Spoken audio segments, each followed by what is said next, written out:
My girlfriend said, "I need space. Don't contact me for a while." Then posted vacation photos with her ex. I respected her wishes, changed the locks, and sold her car that was in my name. When she returned, her key didn't work, and her parking space was empty. Original post. I, 30 male, guess I should start at the beginning. It's still kind of raw, not gonna lie. About 3 weeks back, my girlfriend Emily, 28 female, dropped a bomb via text. We'd been together nearly 2 years, living together in my apartment for the last year. Things felt okay, maybe a bit distant lately, but nothing alarming, or so I thought. The text came on a random Tuesday evening while I was prepping dinner. "Emily, things feel complicated and I really need some space to think, figure things out. Don't contact me for a while, please. I'll reach out when I'm ready." Oof, gut punch. Space is never good, but okay. Trying to be the understanding boyfriend. I texted back, "Okay, Emily, I understand. Take the time you need." Didn't hear anything else. Radio silence, which she asked for, right? So I respected it. Moped around the apartment for a couple of days, confused, hurt, wondered what complicated meant. Work was a welcome distraction. Then Friday night rolls around, bored, scrolling through Instagram, and there it is. A mutual friend had tagged Emily in a post. Pictures, bright sunshine, beach, cocktails. Emily looking ridiculously happy arm in arm with Jordan, 29 male, her ex. She swore was ancient history. Captioned something like, "Living our best lives, island getaway, reunited." My blood ran cold. Space to think meant a tropical vacation with her ex-boyfriend while asking me for no contact. The hurt morphed into something else, a cold, hard clarity.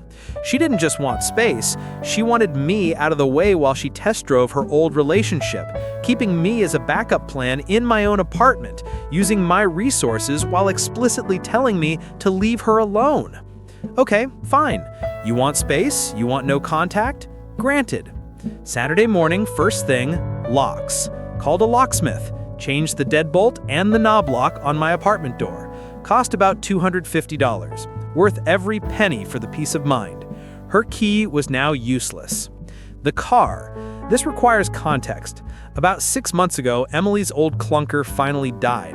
She needed a reliable car for her job, social media marketing, lots of client meetings apparently. But her credit wasn't great. I agreed to help. I bought a used but very decent Mazda CX-5, maybe $18,000. Crucially, the loan, title, and insurance are all solely in my name. The understanding was she'd make payments to me, which she did mostly, and it was her car to use, but legally, it was 100% mine. I never added her to the title or insurance. She treated it like hers, decorated it with fluffy dice, the works. I took the spare key, which I always kept, drove it to a trusted dealership nearby that buys used cars, explained the situation briefly. Need to sell, I'm the registered owner. They gave it a quick look, offered an initial fair market estimate around $16,500 pending a full inspection and title check.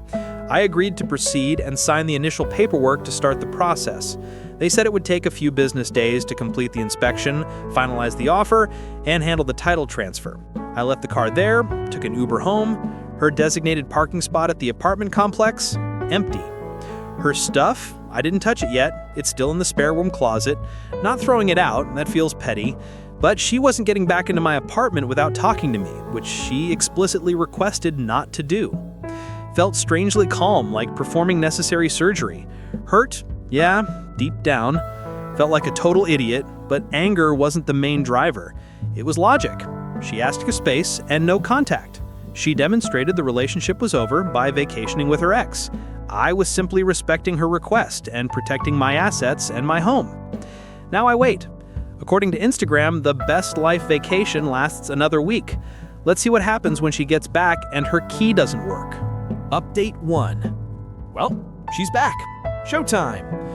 It happened last Tuesday evening, about 9 p.m. I, Ryan, 30M, was just watching some TV, trying to ignore the knot in my stomach. Heard keys jangling outside the door, then the scrape of a key in the lock. Silence. More scraping. Frantic now. Then pounding. Knock, knock, knock. Ryan, what is going on? Open the door. Emily's voice. Annoyed, not panicked yet. Took a deep breath. Opened the door just a crack, kept the chain on. She was standing there, suitcase beside her, looking tanned and upset. "My key isn't working. Did something happen to the lock?" Me. "No, I changed them." Calm voice.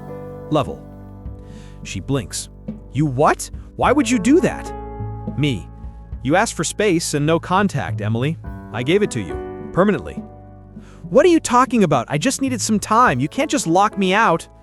"Saw the vacation photos with Jordan. Looks like you figured things out." Her face went from annoyed to furious with a flash of panic. "Ryan, that was just a trip. It didn't mean anything. We're friends." I raised an eyebrow. Friends who go on romantic island getaways while asking their current boyfriend for space? Got it. "Ryan, don't be ridiculous. Let me in. My stuff is in there. Where's my car?" Her eyes darted to the empty parking spot. "Where's my car, Ryan?" The entitlement was radiating off her, the sheer assumption that everything would just be waiting for her. Me. "Firstly, it's my apartment. Secondly, it was never your car. It's my car, legally in my name, and I'm selling it. It's at the dealership now." Her jaw drops. "You're selling it? You can't do that. I paid for that car." "You made payments to me towards its use, Emily. You didn't buy it. The title and loan are in my name. The sale process has started." "This is insane. You're stealing from me. I'm calling the cops." She actually pulled out her phone. I just shrugged. Me. "Go ahead. Call him. Explain that your ex-boyfriend changed the locks on his own apartment after you asked for no contact and went on vacation with another ex. Explain that he's selling his own car, titled and registered solely in his name. Let me know how that goes." She hesitated, phone halfway to her ear. Then her expression turned venomous. "Emily, you horrible person. You planned this." Me. "You planned a vacation with your ex and asked me for silence. I respected your wishes and dealt with the consequences. You don't get to keep me on standby in my own home." Suddenly, another voice. Her sister, Brooke, 26F, must have been waiting in the car downstairs. She came marching up the walkway. "Brooke, what is going on, Emily? Ryan, why is she locked out?" Emily, turning on the waterworks for her sister. "He changed the locks. He's selling my car. He's throwing me out." Brooke, turning on me. "Are you serious? After everything she's done for you, you just kick her out and sell her things?" "It's my apartment, Brooke. And it was my car. She asked for no contact and went on vacation with Jordan. Check her Instagram. We're done here. She needed space. You're supposed to support her, not punish her." "Support her cheating on me? No thanks. She made her choice. Now she can live with it." Emily started demanding her stuff. "Right now, at 9 p.m. "Not happening tonight. You can arrange a time to pick up your belongings. Send me a text with a date and time. I'll have them boxed up near the door. You won't be coming inside further than the entryway." "You can't dictate." "I can. My apartment, my rules. Now, you wanted no contact. This is the new contact arrangement. Text me a time. Goodbye." Closed the door. Locked the deadbolt. My hands were shaking slightly. Adrenaline, anger, residual hurt, but mostly relief. It was done. The confrontation was over for now. Heard them outside for another 5 minutes, Emily yelling, Brooke trying to calm her down while probably fueling the fire. Then they left. A couple hours later, got a text, not from Emily, but from Brooke's phone. Brooke's text. "Emily needs her things tomorrow, 10 a.m. Be ready. No please, no thank you, just pure demand." Replied. "Okay." Spent the next few hours boxing up Emily's clothes, toiletries, books, knickknacks, everything I could find. Piled it near the door. Felt cleansing. The dealership called later that week, maybe Thursday, said the inspection was done. The final offer was firm at $16,350, slight adjustment for tire wear. Went down there Friday afternoon, signed the final title transfer docs, and they handed me the check. Deposited it immediately. Felt like closing a very expensive, emotionally draining chapter. Let's see what tomorrow, the pickup day, brings. Expecting more drama. Update 2. The last week has been something else. The entitlement levels just keep rising. It's almost impressive. The pickup. 10 a.m. on the dot, Wednesday, as scheduled in the previous update. Knock at the door. Not Emily. It was Brooke and their mom, Karen. Emily was waiting in the car, apparently too distraught to face me. Right. Karen immediately launched into it, tears in her eyes. Crocodile tears, I suspect. Karen, how could you do this to her? After 2 years, she loves you. Apparently not enough to avoid vacationing with her ex while asking me for space. Karen, it was a mistake. She was confused. You should forgive her. And selling her car? That was cruel. She needs that for work. It was my car, Karen, legally mine. And her confusion led to her betraying our relationship. Actions have consequences. The car is sold. I opened the door wider to show the boxes piled in the entryway. Me, here's her stuff. Take it all. Make sure you get everything because this is the only chance. She sniffed disdainfully. We'll need to check the closets, the bathroom. Nope, you can take what's here in the entryway. I packed everything I could find. You are not coming further into my apartment. Don't be unreasonable, Ryan. What if you missed something? Me. Then it's unfortunate. You can stand here, I'll stand here. Take the boxes. That's the deal. They clearly wanted to push past, maybe argue more, maybe find something valuable of Emily's they could claim I kept. Wasn't happening. They muttered under their breaths but started hauling boxes out. Took them 3 trips, all while Karen kept up a monologue about how heartless I was, how Emily was devastated, how I owed her compensation for the car. I just stood there, didn't engage much, repeated, "It was my car," and "She ended this," like a broken record. The financial demands and smear campaign. Once they left, the text started, mostly from Emily now, alternating between tearful apologies, "I miss you," "I made a huge mistake, please take me back," and furious demands, "You owe me for the car, that was my money, I'll take you to small claims." I ignored the emotional texts. For the demands, I sent one reply. Me. Emily, the car was legally mine. Title, loan, insurance, all in my name. Your contributions were towards usage for the period you used it. Consider it rent. No further discussion. Then blocked her number. Blocked Brooke. Blocked Karen. But it didn't stop. Suddenly, some mutual friends started hitting me, people I knew mostly through Emily. Their tone was accusatory. "Dude, heard what you did to Emily like that. Kind of messed up selling her car like that. Cold." She was clearly spinning a sob story, painting me as the villain who randomly kicked her out and took her car out of spite, conveniently leaving out the vacation with Jordan part, I'm sure. I briefly explained the situation to a couple of them I thought might be reasonable. Mixed results. Some got it, some clearly bought her narrative. Whatever. People believe what they want. Dirty trick attempt. Then came the call from my landlord's office yesterday. Apparently, they received an anonymous complaint about recent disturbances and loud arguments coming from my unit's vicinity. Claimed there was shouting and concern about confrontations. My blood ran cold for a second. This felt calculated, trying to get me in trouble. Thankfully, I have a decent relationship with the building manager. I calmly explained, my ex-girlfriend, who was living here but not on the lease, recently moved out after a breakup. There was a brief, loud argument outside my door when she discovered I changed the locks following her request for no contact and subsequent actions. Her family was also here briefly for a supervised pickup of her belongings. There have been no disturbances inside my unit, and she is no longer residing here. The manager seemed to understand, said they'd note it down, but unless there were further verifiable complaints or actual disturbances, it wouldn't go anywhere. Pretty sure it was Emily or Brooke trying to cause trouble. Low blow. The X Factor.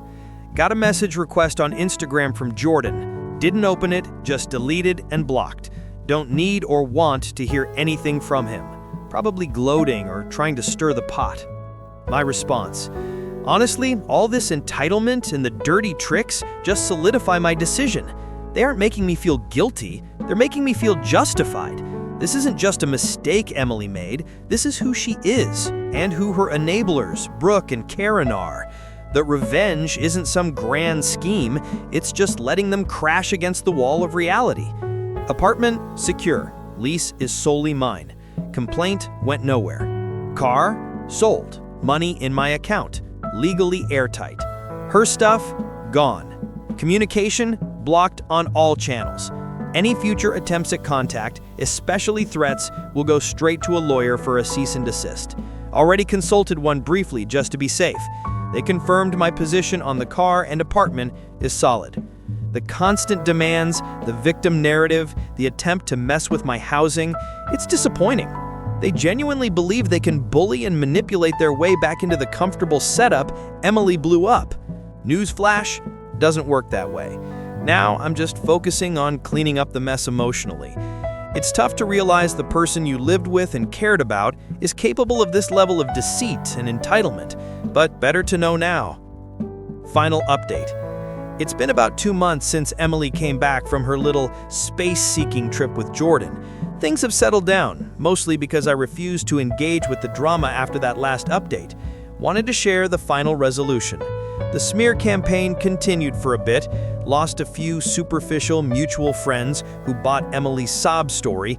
Honestly, good riddance. Anyone who takes her side without hearing the full story isn't someone I need in my life anyway. My real friends, the ones who knew me before Emily, were solid. They heard my side, saw the blatant disrespect, and supported me 100%.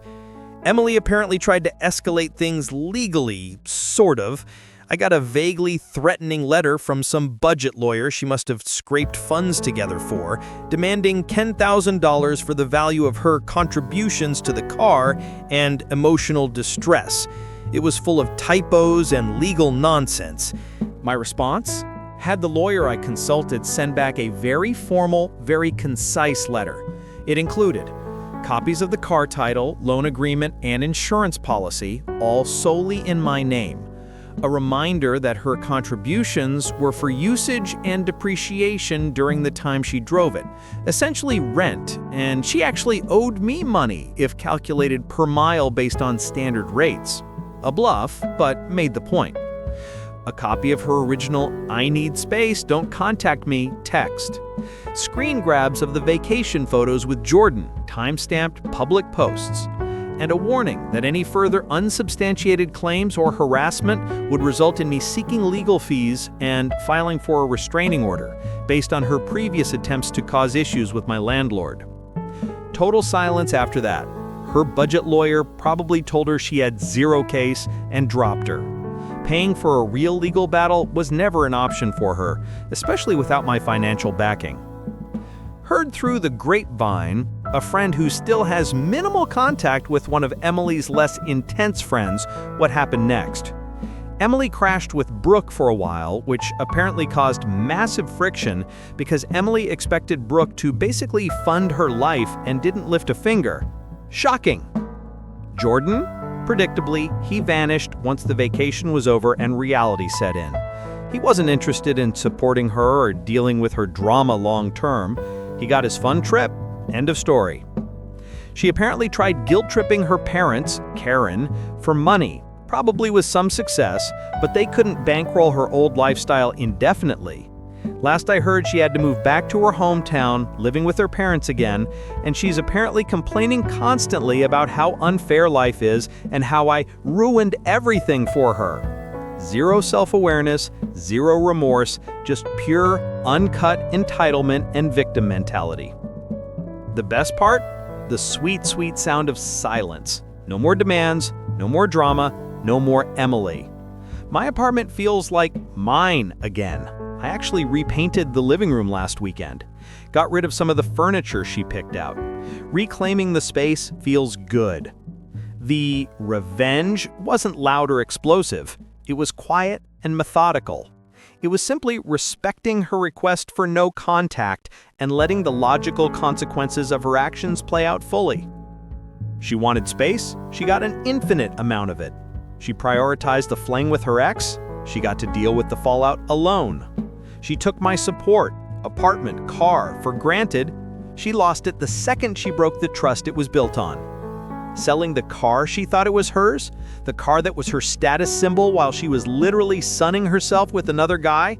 Yeah, okay, that part felt truly satisfying, not gonna lie.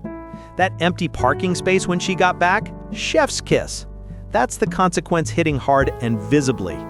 She didn't just lose a boyfriend, she lost the comfortable life she assumed was her right, funded by me.